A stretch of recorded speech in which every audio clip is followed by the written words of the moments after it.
Quão real é a presença de Deus nessa noite aqui neste lugar. Amém? Igreja,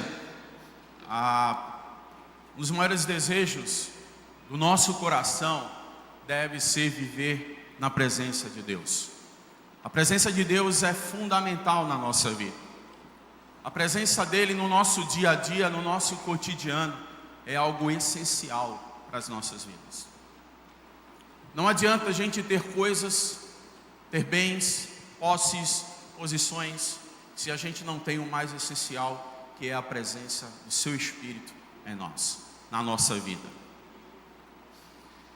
E nós estamos trabalhando, nós estamos refletindo com a igreja sobre a série Uma Questão de Honra. E hoje, honre o Senhor com a sua palavra. Eu convido os irmãos a abrirem as suas Bíblias no Evangelho de Mateus, capítulo 5, a partir do verso 33 até o 37.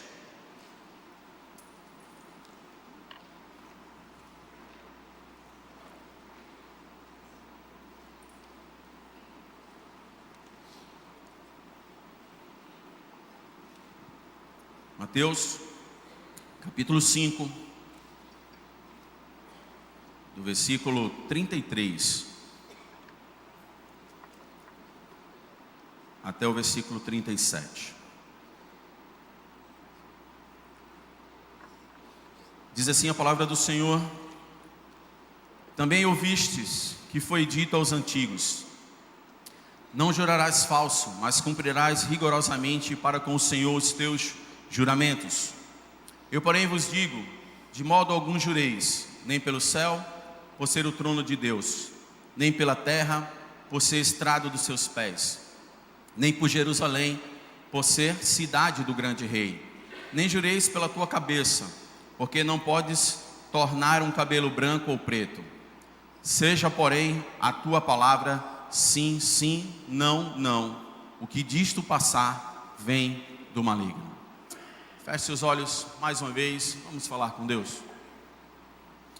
Senhor Deus e Pai, aqui estamos, o Senhor, com o nosso coração quebrantado, o nosso coração e ouvidos abertos, o Senhor, para ouvir a Tua voz. Senhor, sem Ti nada podemos fazer, Senhor. Sem Ti não tem sentido a nossa vida, Pai. E, Pai, que nós possamos entender, Senhor, muito claramente o que a Tua palavra nos diz nesse momento. Senhor, que nesse momento o Teu Espírito fale a cada coração, na sua individualidade, na sua necessidade. Ó Senhor, que o Teu Espírito chegue e alcance profundamente os corações nesta noite. Tanto aqueles que estão conosco aqui, Senhor, também como aqueles que estão pela internet. Ó Senhor, fala, Senhor, a nós nesse momento, em nome de Jesus. Amém. Meus queridos irmãos, o capítulo 5 de Mateus, ele vai tratar de algo muito interessante, que é as características da ética do reino. Se você começar a folhear aí rapidamente o capítulo 5, você vai encontrar que logo no início do seu capítulo, nós encontramos as bem-aventuranças. Logo após as bem-aventuranças, nós temos Jesus nos chamando para ser sal da terra e luz do mundo. Jesus vai falar sobre a questão da lei. Ele não veio para abolir a lei e os profetas, mas ele veio para cumprir. Logo em seguida ele vai falar sobre o homicídio. Logo em seguida ele vai falar sobre o adultério. E ele chega exatamente no texto onde nós acabamos de ler sobre os juramentos. Jesus aqui vai tratar a respeito da fidelidade nossa no falar. Hoje nós vivemos uma crise moral no nosso país, infelizmente. Dói o meu coração, eu acredito que dói o coração dos irmãos também, ao ver pessoas, governos, líderes, que chegam a dizer as coisas, mas não cumprem aquilo que eles falam.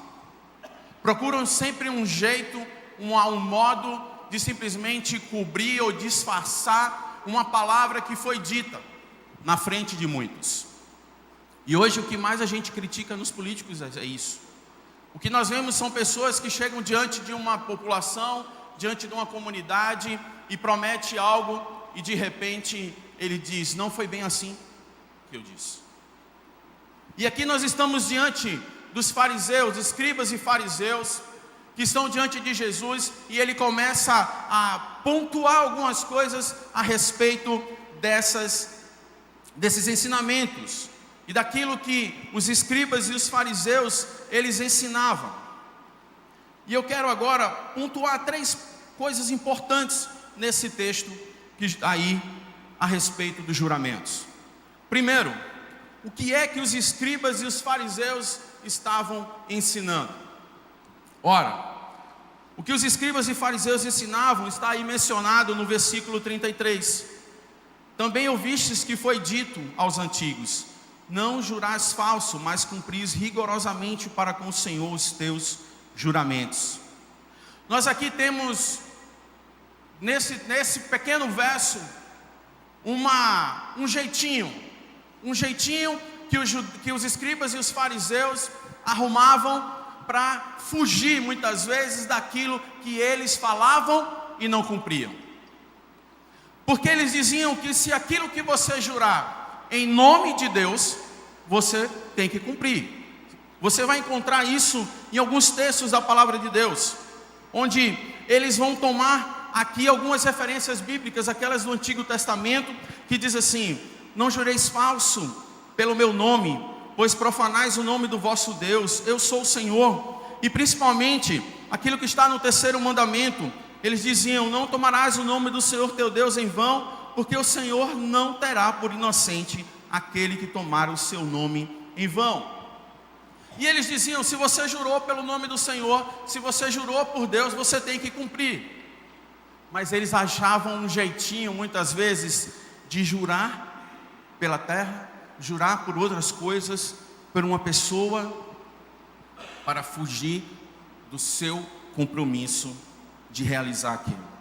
Aquilo era que eles ensinavam. E lá em Deuteronômio 23, 21, mais uma vez, eles vão dizer: enquanto fizeres algum voto ao Senhor teu Deus, não tardarás em cumpri-lo, porque o Senhor teu Deus certamente requerá de ti e de ti, senão haverá pecado.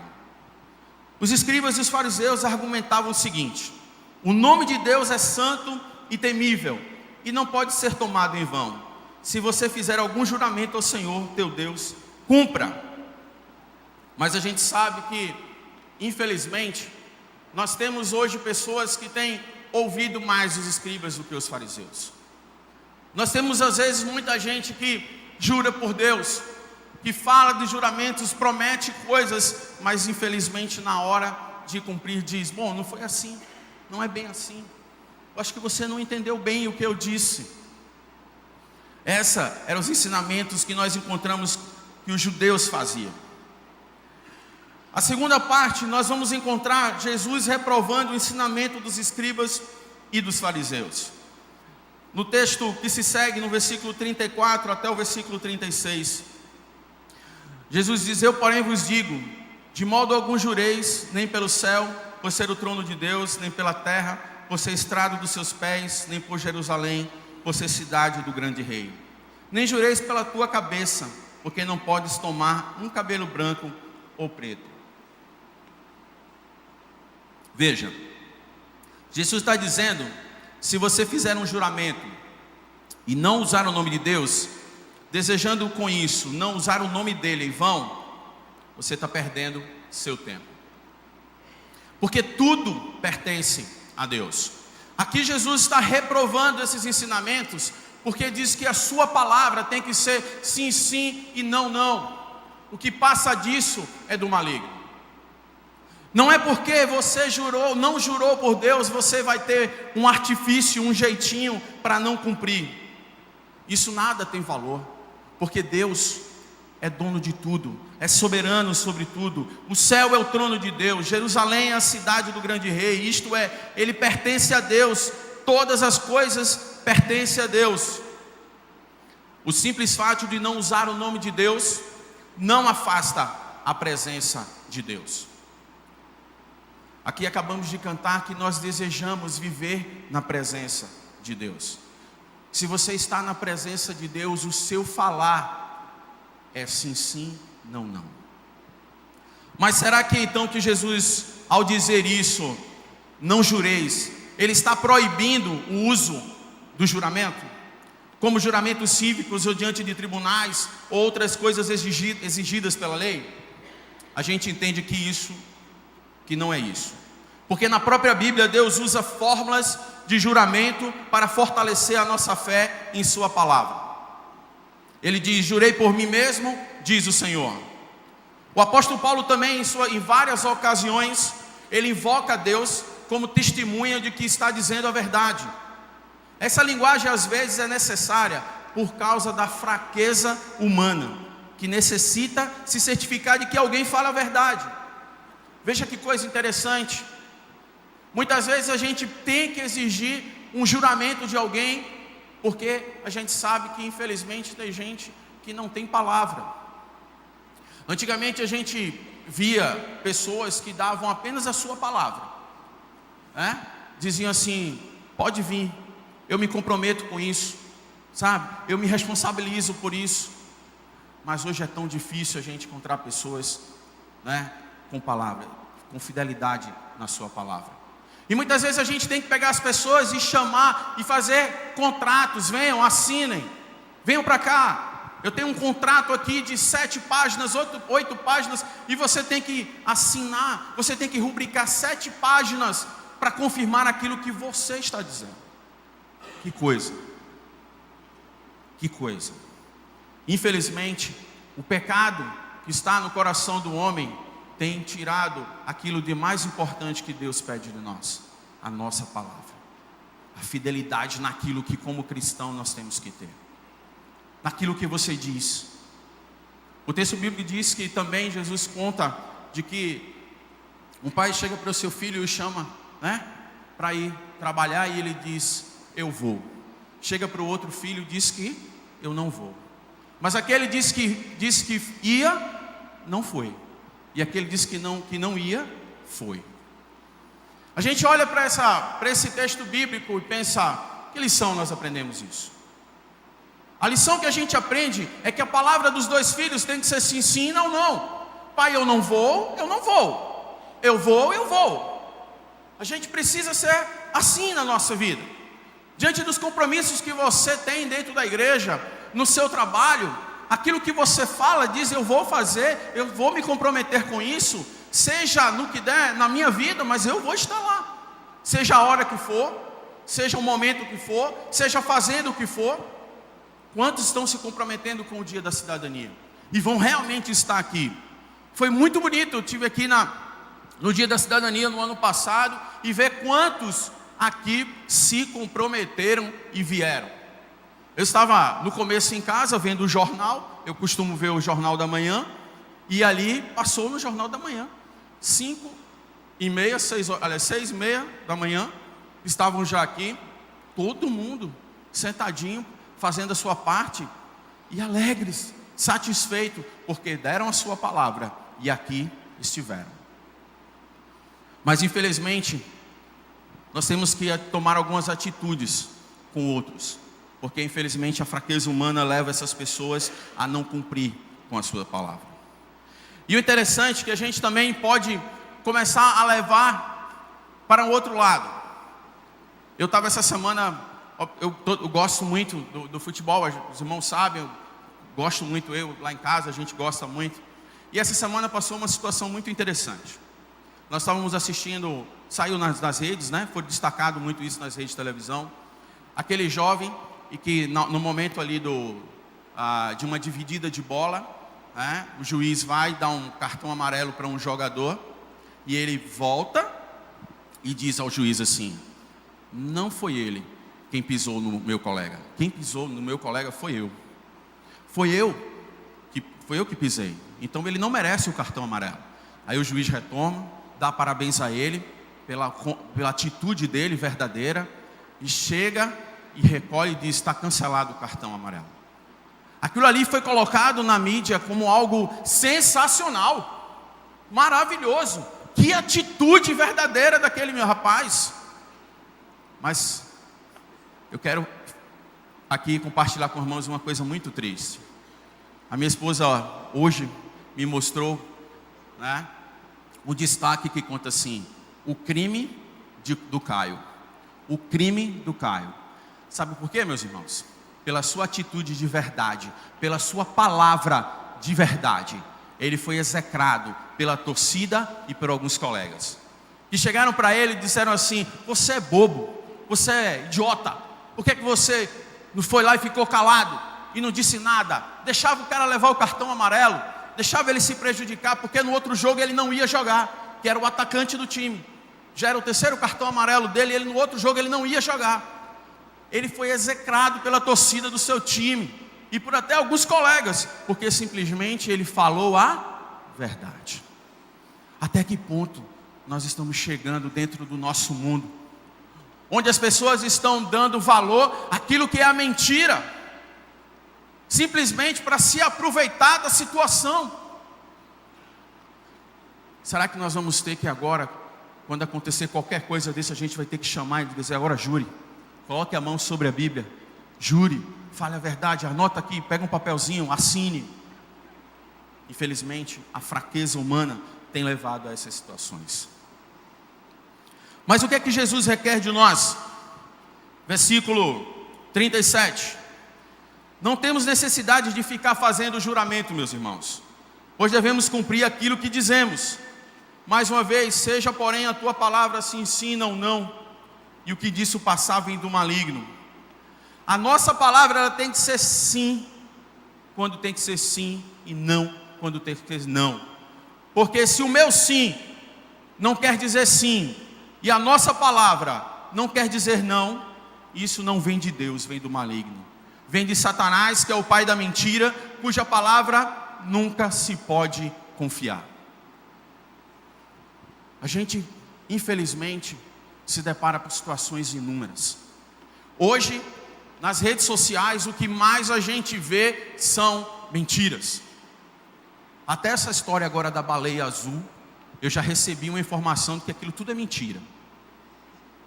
Eu já recebi no grupo dizendo assim: essa história da baleia azul é uma mentira que se tornou verdade. É uma invenção. E eu comecei a pesquisar, porque eu não sou muito de engolir o que está lá no que eu recebo lá no WhatsApp, não. E uma das pessoas que eu admiro muito é o pastor Alberto, porque quando chega para ele, a gente está no grupo dos pastores lá, quando chega uma informação para ele, ele é o primeiro a ir lá pesquisar, para ver se aquela informação é verdadeira, e muitas vezes ele coloca lá: essa informação é falsa, pessoal, essa informação não procede, essa informação ela é de 200 anos atrás. As pessoas começam a circular esse tipo de informação, e eu fico impressionado com aquilo que as pessoas colocam nas redes sociais.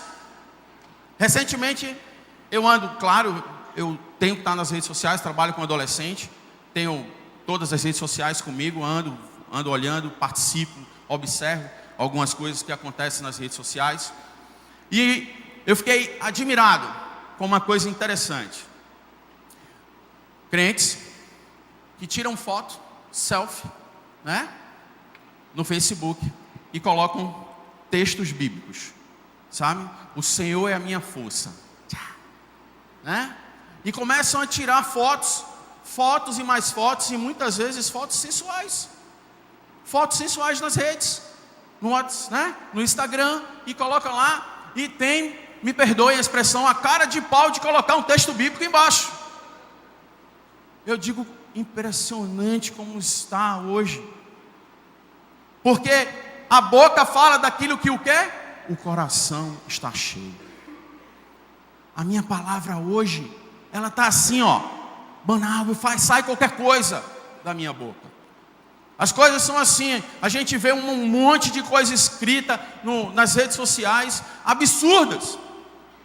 As pessoas parecem que não param mais para refletir, não param mais para ler, e não acha que precisa botar para fora aquilo que está infelizmente incomodado ou está podre no seu coração, e ela precisa colocar ali.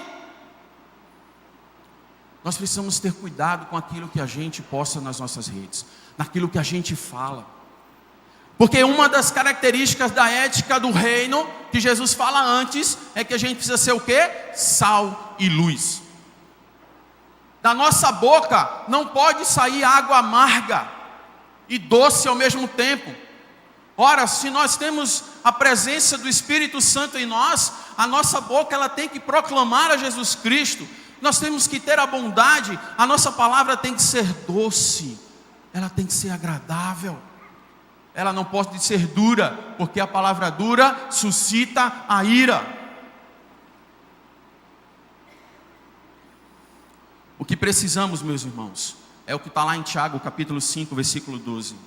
Acima de tudo, porém, meus irmãos, não jureis nem pelo céu, nem pela terra, nem por qualquer outro voto. Antes, seja o vosso sim, sim, e o vosso não, não, para não cairdes em juízo.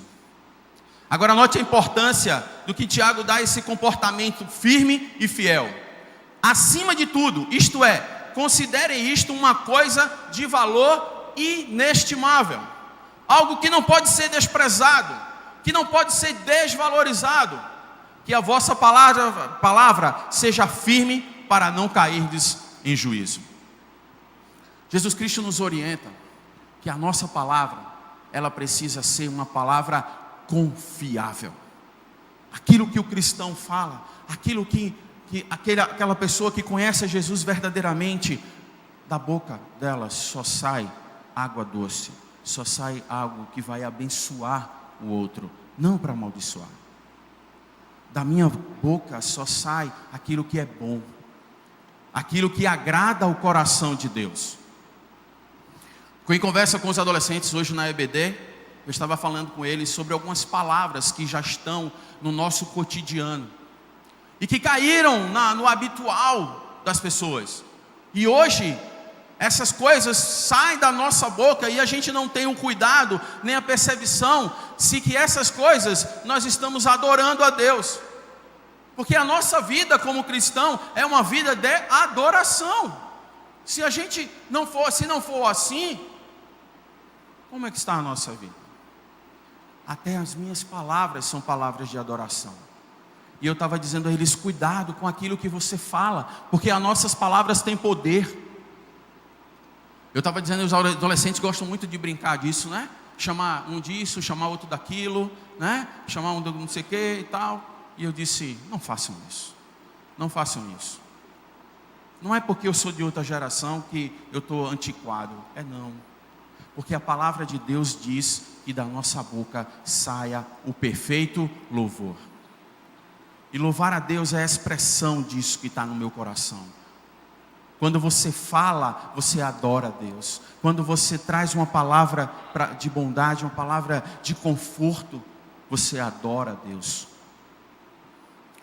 No Salmo 15, do verso 1 ao 4, mais uma vez ele vai dizer: quem, Senhor, habitará no teu tabernáculo? Quem há de morar no teu santo monte? O que vive com integridade e pratica a justiça e de coração fala a verdade. Isso é o que a gente espera daquele que é o verdadeiro adorador, que adora em espírito e em verdade. A verdade mora no coração. As suas palavras são palavras fiéis.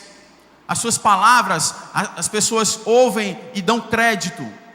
As pessoas escutam o que ele diz e acreditam e o seguem.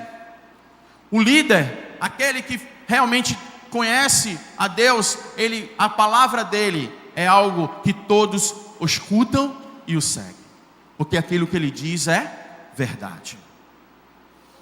Continuando o texto em Salmos: e o que não difama com a sua língua não faz mal ao próximo, nem lança injúria contra o seu vizinho. O que os seus olhos têm por desprezível é reprobo, mas honra aos que temem ao Senhor. O que jura com dano próprio e não se retrata.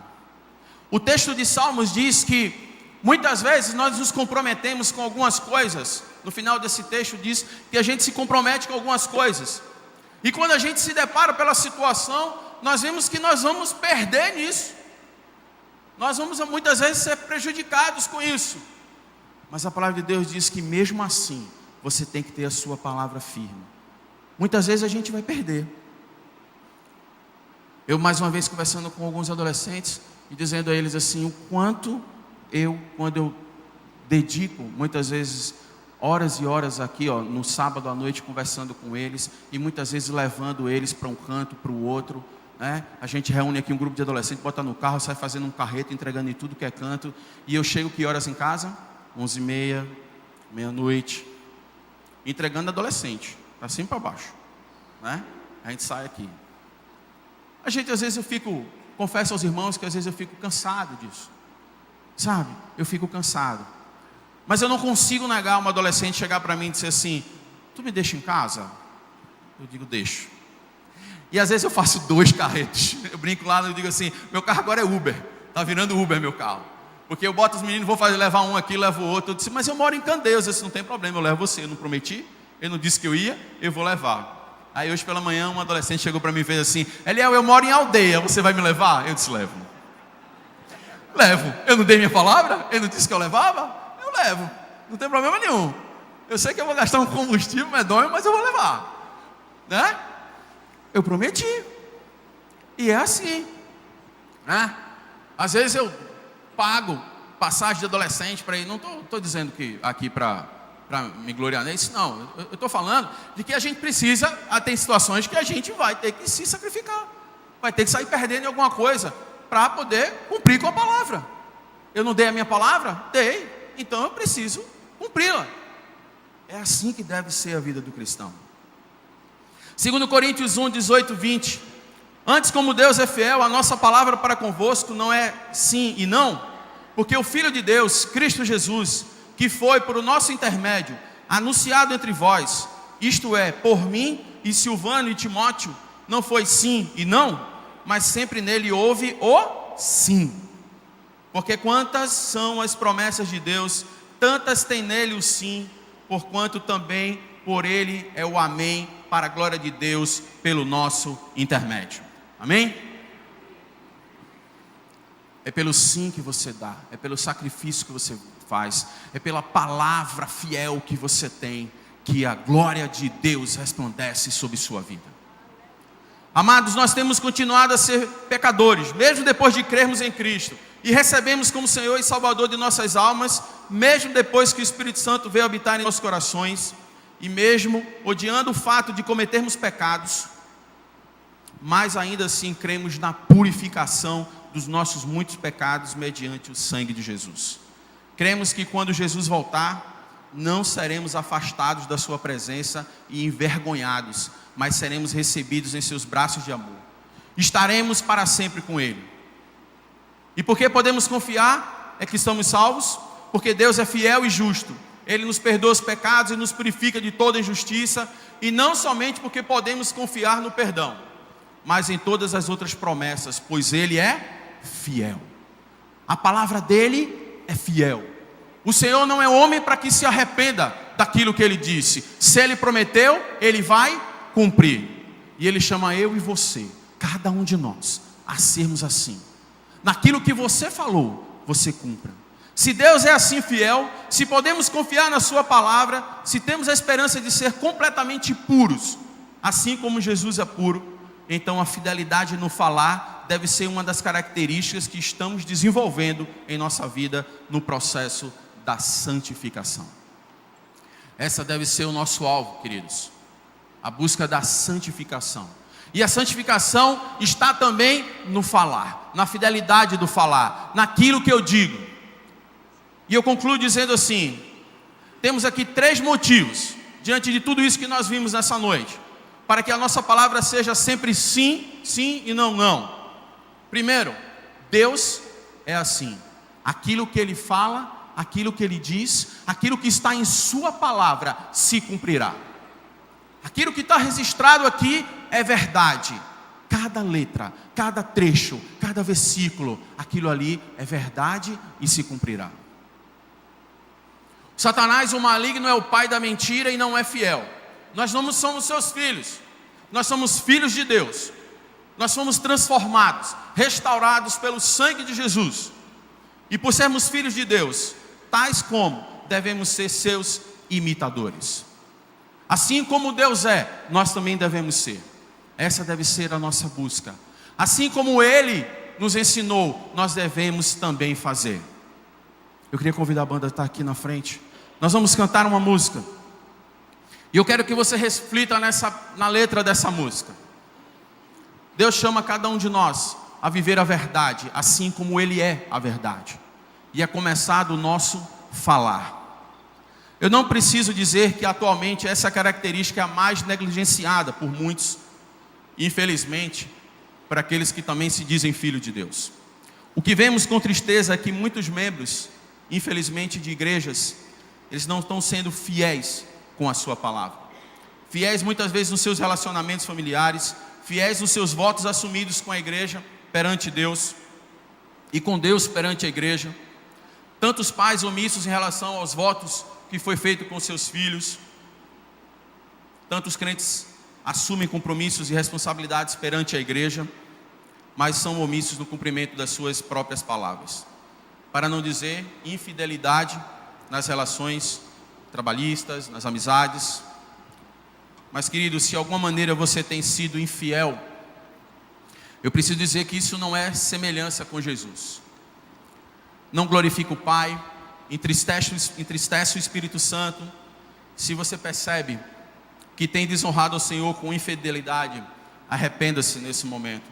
Mude sua maneira de pensar, de falar, de se comportar. Sejamos todos fiéis. Por isso é honroso, agradável a Deus. Faz bem ao mundo e às nossas almas. Vamos ouvir.